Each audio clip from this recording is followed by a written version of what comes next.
So I'm here with Garry. Garry, when did we meet? Just this weekend. Just this weekend we met, and we have been very much about connection and bringing people together in community. Tell me your story in like 30 seconds. I love consciousness. I love helping people just expand their expression. So I'm a singer, performer, songwriter. Everything around music is my life. I come from Canada. But beyond music, it's like you going to Burning Man is like more about the other side of you. Yeah. When I moved to Hollywood, after living in New York, I thought I was moving to Hollywood for the music, for the music business. Like, hey, I'm a jazz singer. This is like where the music's happening, where the movies are happening. And it was amazing. But what really ended up happening was I had a spiritual awakening.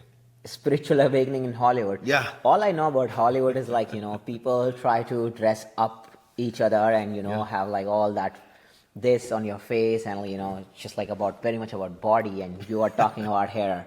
Hey, I had a spiritual awakening in LA. Yeah, it's like very different. What went through that spiritual awakening? Maybe you just saw those people and that changed you. It was actually my friend from who I met at Burning Man. She invited me to her yoga class, and I had practiced yoga for years before that, but this was a different kind of yoga. And I was like, right after the first class, I'm like, what is this? What is this? This is amazing, and it's called Kundalini Yoga. Kundalini Yoga. Yeah. So that was a big awakening for me, and that really opened me up to a lot of changes in my life. I became vegan for a while. I stopped drinking alcohol. I stopped watching sports on TV. Then I stopped watching TV entirely. Wow. And so it led to all these changes in my life that I don't think I would have had otherwise. So it's like there is an internal awakening happening through Kundalini Yoga where, the way I look at like watching TV is like a passive sport. Right. It's like living life passively, and one is like being engaged in life, I guess. So what you're saying is like going through yoga and movement, you got more engaged in your own life. Totally. And not just movement, it was mindset training. And the kind of training that like was charging my nervous system specifically. My Kundalini Yoga is about the nervous system and intuition. Those two parts of our body that a lot of people are like overstressed because they don't strengthen their nervous system. It's a muscle. Yeah. And so I learned that, and I was practicing that, and I got addicted to it. I got addicted to going to yoga. Can you believe it? Wow. I was doing 2 classes a day. From 5 hours of yoga. From doing alcohol, from being in Hollywood, from trying to please everyone as producing and this, and you're like, dude, I'm over it. I gotta go to yoga. And you're like spending 5 hours in the yoga. Completely. It was so much more satisfying, and it was balancing my life so much better. But here's what ended up happening. I talked about the things I gave up. The biggest thing that I gave up was chasing after money. I wanted to see what life was like when I didn't chase money. I feel like without money, life is a struggle. Yeah. Do you feel like you just like turned it around and how do you feel now? Well, I feel like having gone through that journey of like being about, because it's another thing that Burning Man taught me, was decommodification. So how can we share? How can we barter? How can we gift? How can I support you in ways that are my gifts versus using money in the middle of everything?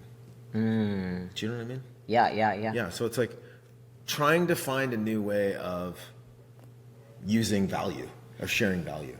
New way of sharing value is where you were like, okay, after yoga, let's try something new. You are like, without money, I want to try out a lifestyle. Then you got into this like, let's learn a new system of exchange. Yes, exactly. And how's it feel? Yeah, how does it feel? So when was this? Like how long it has been? This was about 2013. 2013. So it's like from 2013 to 20 now, like you have like spent like 10, 11 years in this way. Yeah. How do you feel now about life? I feel humbled by life. And I also feel like I've grown incredibly because I've learned what it is, what prosperity is and what value is. So what is prosperity? Prosperity is everyone sharing value, their own personal value, giving their own gifts. unique self. Yeah, their gifts. So it's not like we don't need money to be in the middle of every transaction. You know, we can be like, you know, I'm gonna give you this coffee, you know, this tea, and you can be like, thank you. Or later you might be like, oh, I want to give you a ride to somewhere. Or, you know, everything is a gift. Everything is value. If that makes sense. I mean, I think now I even look at like presence is a value. And we do not appreciate listening enough in the world.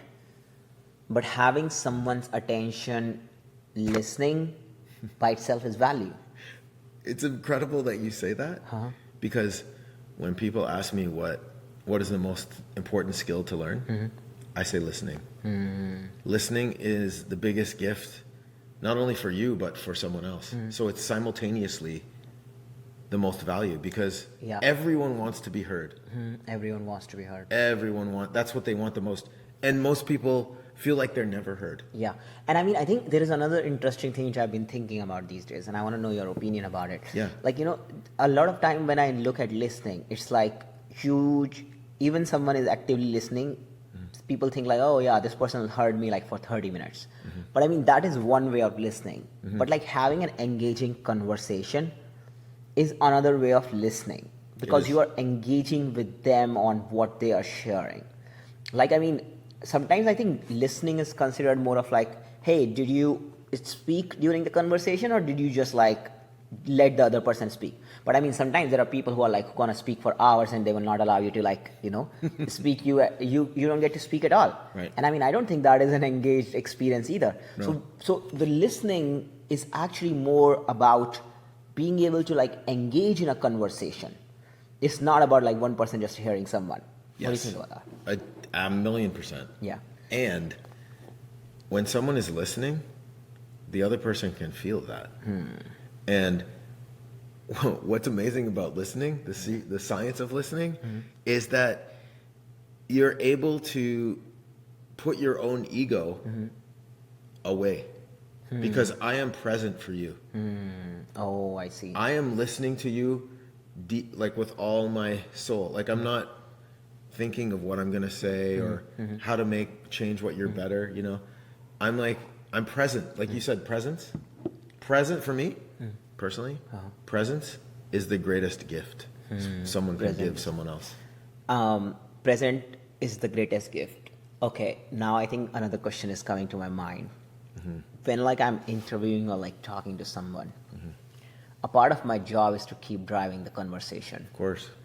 And it's like I also have to listen and be engaged in that. At the same time, I gotta be thinking about what next I'm gonna do. Like this comes to the point about like how do you have engaged listening plus also driving the conversation, which I feel is the next level of like actually be able to do it well. Is very hard to do. That the other person feels like you're listening at the same time you are driving the conversation in some direction. Maybe that has to do with persuasion, but what's your opinion on that? This is great because what we're talking about now is improvisation. Improvisation. Which is listening and reacting, listening and sharing, listening and questioning. Because everything is improvisation, in my opinion. Every moment of life, we don't know what we're going to say. We don't know what's about to happen. We're just making it up. Yes. Like I could just take your coffee right now and then you have a reaction. You're like, what's your reaction? Yeah, I was like, why are you taking my coffee? Yeah. No, it's very interesting. Like, you know, there are two parts of this story. It's like, first of all, you got to be an engaged listener. And the second part of it is you need to know how to drive a conversation forward too, like able to take that. Yeah. So, I mean, in a way, you are an engaged listener. At the same time, you are like understanding your whole environment and what you are aiming towards. I think persuasion is something which is an art form, which is like sometimes underlooked as or like not given due importance. But persuasion is very important to learn.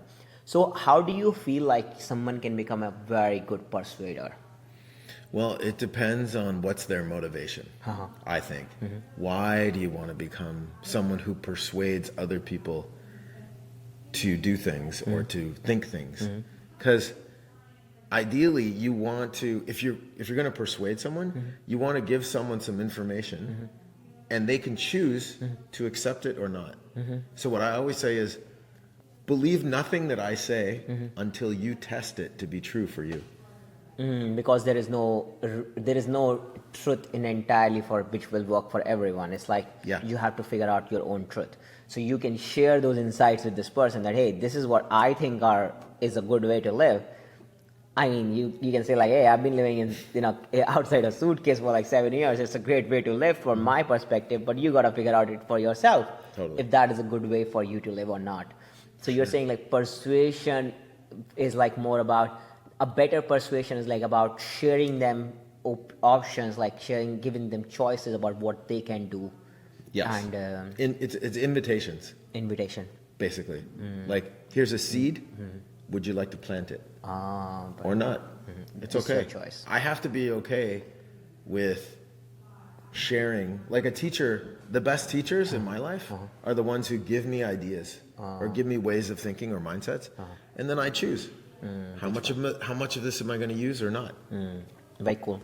You brought these cards out. I want to know, what are they? So in 2014, we brought the world's largest tarot deck to Burning Man.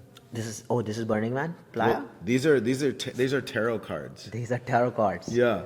And so we turned these cards into life-size cards. So they're the size of a door. Each card is a door.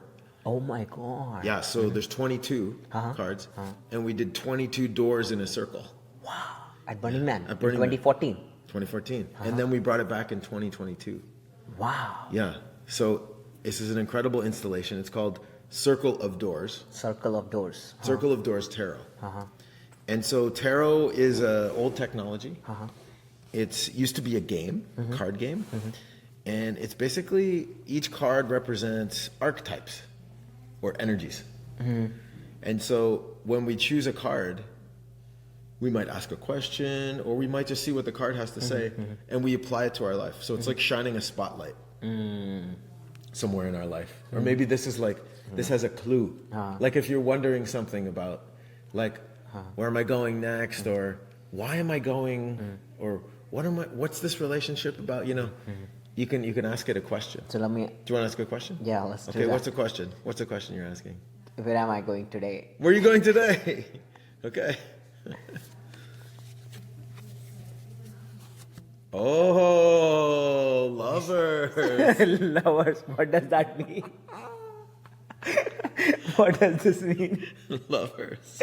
I'm going for lovers today? Yeah, that means love. That means lovers. That means... I think it's the same person in both sides, or it means it's like about self-love. Yeah, see, that's what you see. Yeah, I'm going on to camping tonight, so spending time with myself. So, maybe it's like about... That's right. You're immediately feeling it, because it's lovers, so it's like relationships of duality, or like, it could be self-love, it can be love with other, it can be love with everything.